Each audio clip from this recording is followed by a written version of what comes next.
الدكتور هشام إبراهيم، دكتوراه واستشاري الأنف والأذن والحنجرة، دكتوراه واستشاري العلاج بالليزر جامعة القاهرة، زمالة الجمعية العالمية للشخير وأمراض النوم، زمالة الجمعية الأوروبية للشخير وأمراض النوم، أستاذ زائر بمستشفى رويال كير العالمي بالخرطوم.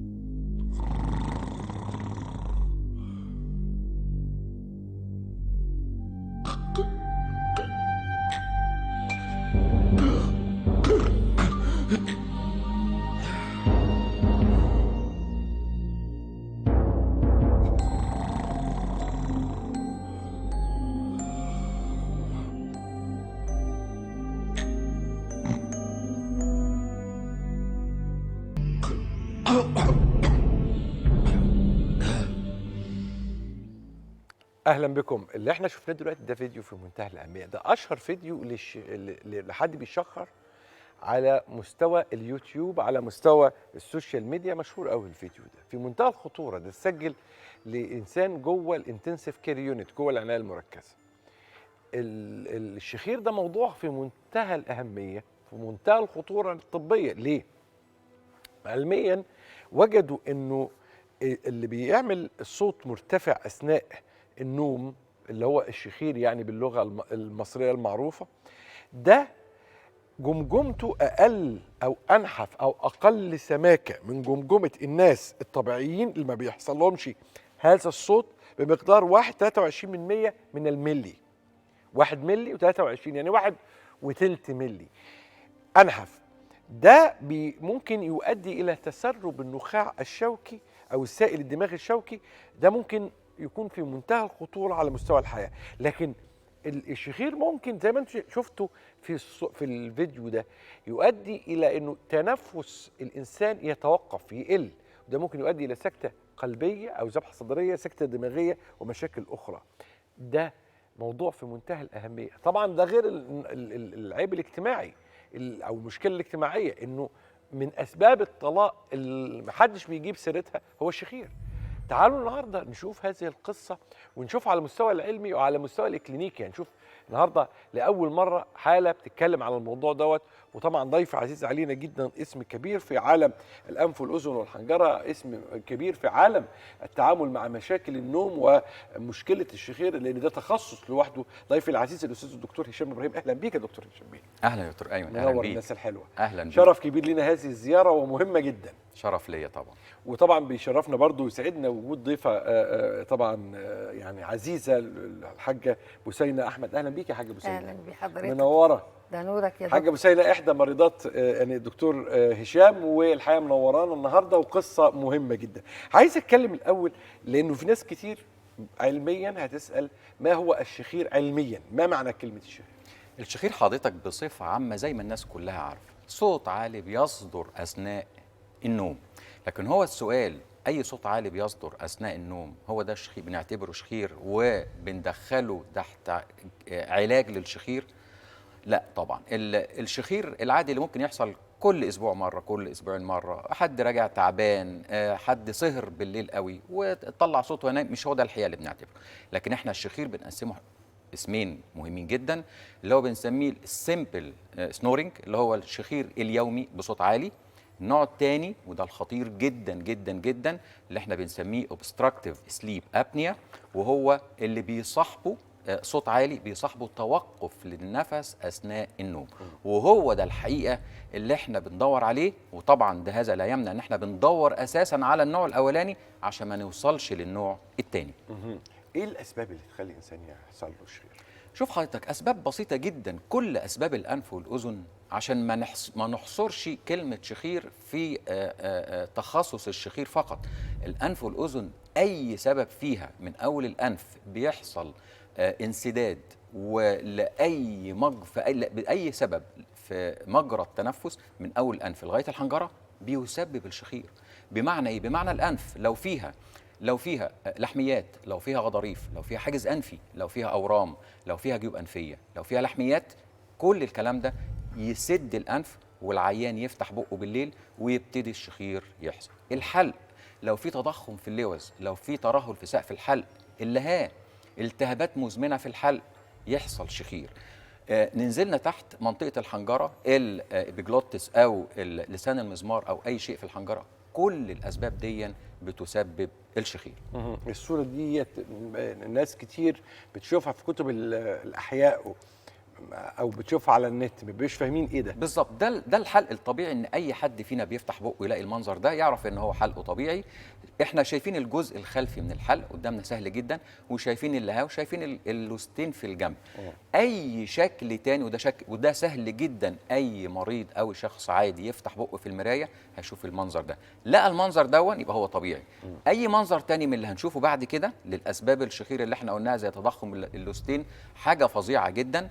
لو حاجز انفي زي ما قلنا، لو اي الاسباب اللي احنا قلناها هو ده، ودي حاجز انفي زي ما احنا شايفين، كل الاسباب دي هي اللي بتسبب الشخير. حاجة بوسينة يعني قليل في المجتمع المصري اللي كان بيتنبهوا لموضوع الشخير ده، فاحكي لي الأول إيه اللي حصل؟ هو الاول طبعا جوزي كان يقول لي انت بتشخري جامد قوي. اقول له لا، انا ما بحسش ان انا بشخر. ما فيش حد بيعرف، هو بيسجله. قال لي هسجل لك. سجل لك فعلا؟ لا بجد؟ بجد. قال لي هسجل لك عشان انت بقول لك مش بتصدقي. فلقيت روحي بسجل، يعني بشخر جامد قوي. بعدين ما حطيتش في دماغي. بعد كده بقى جاني اختناق، ابقى نايمه بقى يجيني اختناق بالليل واقوم اقعد مش قادره اخد نفسي، ضربات القلب بتاعتي سريعه، الضغط على طول عندي عالي، ما بهضمش الاكل. فبقيت تعبانه. فشفت بقى دكتور، رحت لدكاتره كتير طبعا، علاج بقى ينيمني، مسكنات وتنوم وكده. فشفت دكتور هشام، فرحت لحضرته، لقيته بيوصف الحاله بتاعتي كانه كان بيكشف عليا. فرحت له وقال لي ده انت عايزه عمليه فوريه. قلت له ماشي اوكي. عندك كام سنه؟ قلت له عندي 66 سنه. قال لي ما انتش خايفه؟ قلت له لا. يعني سن مش صغير. ربنا يديك الصحه. ربنا يبارك لك. فطبعا الجيران واولادي وقرايبي بقوا يقولوا لي انت كبيره وغلط وانت تضمني نفسك. قلت لهم بصوا الضامن بتاع ربنا، اما اعيش انا كويسه يومين ابرك ما اعيش ان انا تعبانه العمر كله. عملتي العمليه، بعد العمليه ايه اللي حصل بقى؟ الحمد لله. يعني ضربات القلب خلاص، كانت عضله القلب كل ما اروح لدكتور يقول لي عضله القلب بتاعتك متضخمه. دلوقتي الحمد لله. الضغط طبعا كنت باخد 2 كونكور الصبح وبالليل، دلوقتي باخد واحده بس الحمد لله. كان مناخيري على طول باستمرار بينزف دم. ده كده ما الضغط كان يبقى عالي. احتمال قوي يكون في جيوب. وكان زوري برضو يجيب دم. الله. بعد ساعات كان يجيب دم. فاجي اتوضى الاقي دم نازل. زوري اقوم من النوم الاقيه مسدود بلغم، مليان بلغم. مش قادره اخد نفسي، كسلانه بقى طول النهار، مش قادره اعمل. الحمد لله بفضل ربنا ودكتور هشام. ازاي شخصنا ان دي حاله فعلا حاله شخير حقيقيه؟ شوف حضرتك، الحمد لله احنا المركز عندنا متخصص لاستقبال الحالات من داخل وخارج مصر في اسرع وقت، بحيث العيان من وهو بره بيعمل كونتاكت معايا، لو في فحوصات بيعملها، لو بيبعت لي تصوير حلقه من هو هناك، وتقريبا بيتشخص مبدئيا، وبيجي يوم ما بيجي بيتعملوا العمليه في نفس اليوم، لان الحمد لله المركز عندنا مجهز بكل الفحوصات اللازمه زي ما حضراتكم شايفين. ده جهاز راديو فريكونسي، احدث جهاز راديو فريكونسي على دي حاجه. عندنا كل اجهزه الليزر موجوده، سواء كان الجهاز السوفت ليزر اللي احنا بنستخدمه اللي حضراتكم شايفينه ده، برضه بيستخدم في حالات الفيشيال او العصب السابع. طبعا بيتشخص بالمناظير سواء كانت الريجيد والفليكسبل، طبعا هو قاعد بيطلع التقرير بالصوره وبالتقرير. دي حاله برضه كنا بنعملها، والحقيقه النهارده جبنا في المركز احدث جهاز لعلاج الشخير واستئصال اللوز بدون نزيف بدون الم وفي اسرع وقت، كوبليشن، اللي هو الجهاز البلازما كوبليشن. ده الحقيقه بيشتغل على الانرجي اللي هو قدام حضراتكم، ده بيشتغل بالانرجي، بيعمل بلازما فيلد.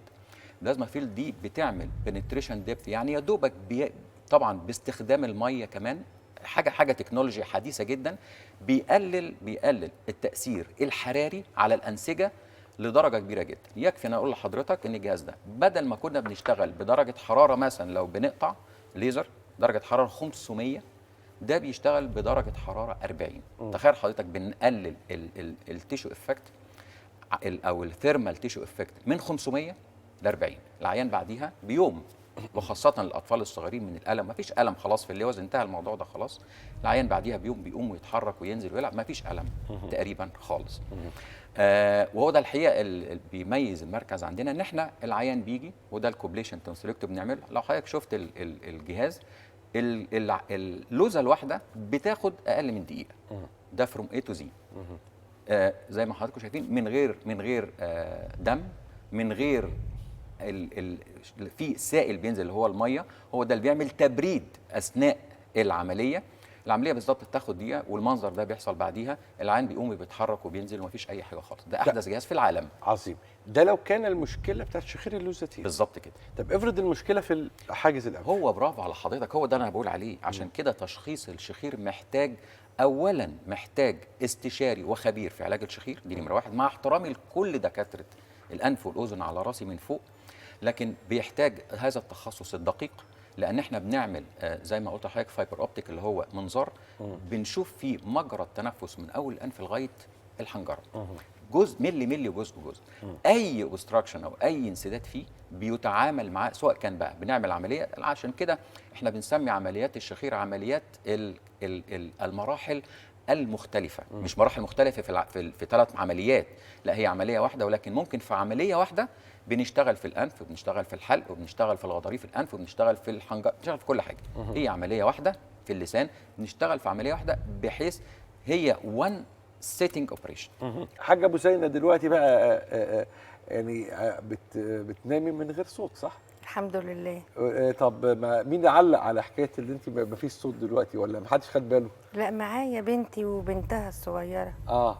بنام عادي. قالوا لك ما فيش اي صوت دلوقتي؟ لا لا لا لا. ما كانوا. طب لما قلت لهم، طب قبل كده ما قلتوليش ليه؟ ولا ما هم ما كانوش بقى، كان الاستاذ عايش، فما كانوش بيخشوا معايا في غرفه النوم، كان هو اللي معايا واللي بقى يقول لي.